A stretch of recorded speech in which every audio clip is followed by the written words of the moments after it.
Welcome to Beers with Brian. And I'm Brian. This is the And Yet edition. So let's talk about the elephant in the room. I'm not qualified to say something, and yet if I don't say something, what does that say? I don't think of myself as being racist, and yet I could be. I don't know what I don't know. BBCo hasn't released a statement because there's nothing that we could say that wouldn't just sound like empty platitudes. So here are my personal thoughts and feelings. I may say something wrong or offensive, so please forgive me, but here goes. Yes, there are good cops, good people, like my cousin, and yet video after video of police treatment of black people, particularly men, is atrocious, appalling, inexcusable. We appear to have a broken police system. Really, I think we rely on police too much. Their scope is too large. They definitely shouldn't be used like military. And by the way, the military should not be used on its own citizens. But they're not mental health experts. They're not psychologists. We need to rein in their job duties and increase the qualifications to become a police officer. And yet, I still don't know if that would be enough. White people start life with a head start. We call this white privilege.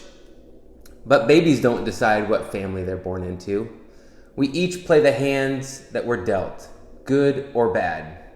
And yet, black people keep getting crappy cards. They're born into broken families at a much higher rate, with absentee fathers, poverty, homes in high crime area, all not fair.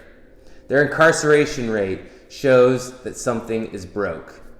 Black people clearly start at a distinct disadvantage for just being who they are. The black success stories, besides athletes and entertainers, are far too few. But ultimately, I think this all comes down to knowing people. Yes, I have black people that work for me.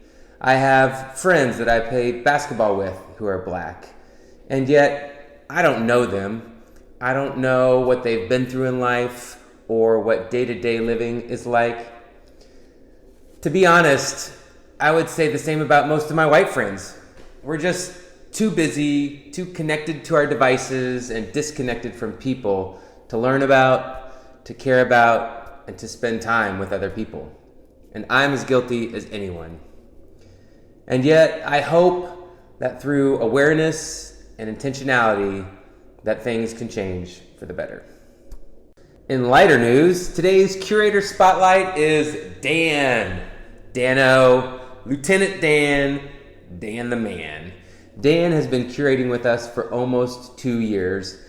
He's training like a champ to become a nurse and has 3 pretty cute kids. He loves 6th Street Dive Bar almost as much as Brokerage Brewing, and he's fantastically sassy.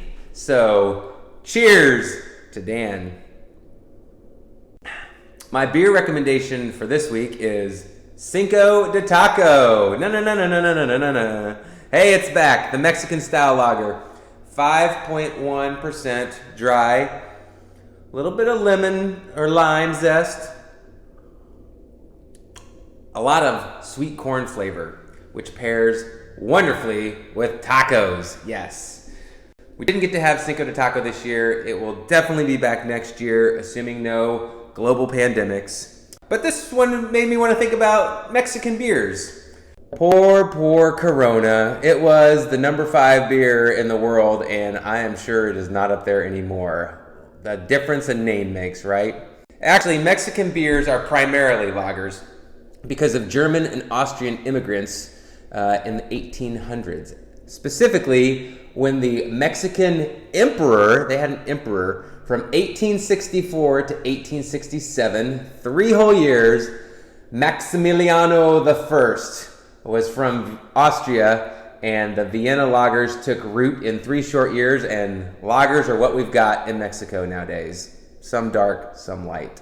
All right, there's 2 companies now, major beer companies in Mexico, Modelo, who makes Modelo, and the the people that make Corona, who have been recently bought by Heineken and call themselves Heineken Mexico now. So there you go, a little short history of Mexican beers.